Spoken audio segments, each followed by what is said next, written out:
Iran की ओर से Israel पर किए गए हमले के बाद अमेरिका के राष्ट्रपति जो बाइडेन का बड़ा बयान सामने आया।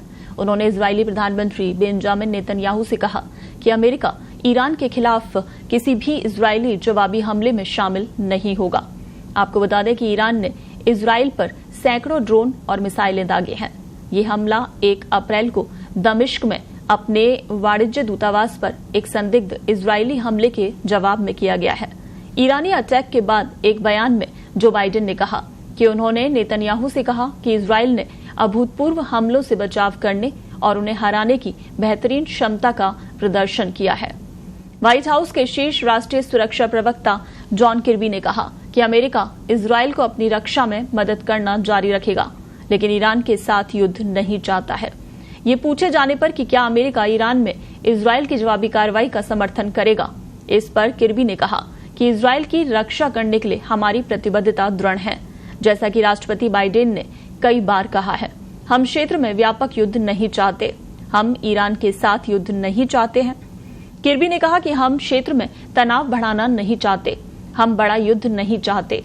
ईरान के हमले के बाद भी इजराइल की सेना हाई अलर्ट पर है। ईरान ने करीब 60 टन हथियार और विस्फोटक सामग्री के साथ लेबनान में ईरान, इराक, यमन और हिजबुल्लाह से इजराइल की ओर लगभग 350 आत्मघाती ड्रोन, क्रूज मिसाइलें, बैलिस्टिक मिसाइलें और रॉकेट लॉन्च किए।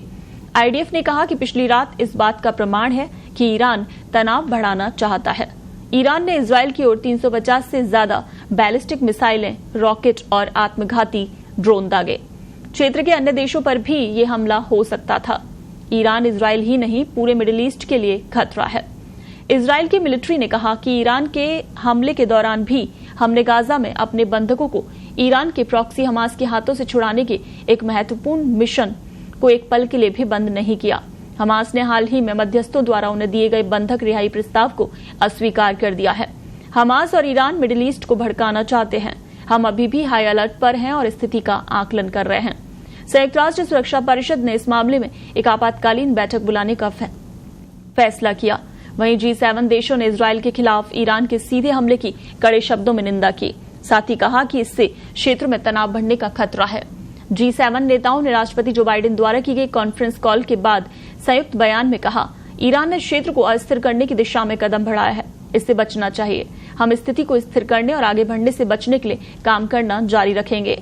ईरान द्वारा इजराइल पर शनिवार को किए गए हमले के बाद इजराइल ने कहा कि हम मांग करते हैं ईरान और उसके प्रतिनिधि अपने हमले बंद करें और हम आगे और अस्थिर करने वाली पहल के जवाब में अब और कदम उठाने के लिए तैयार हैं।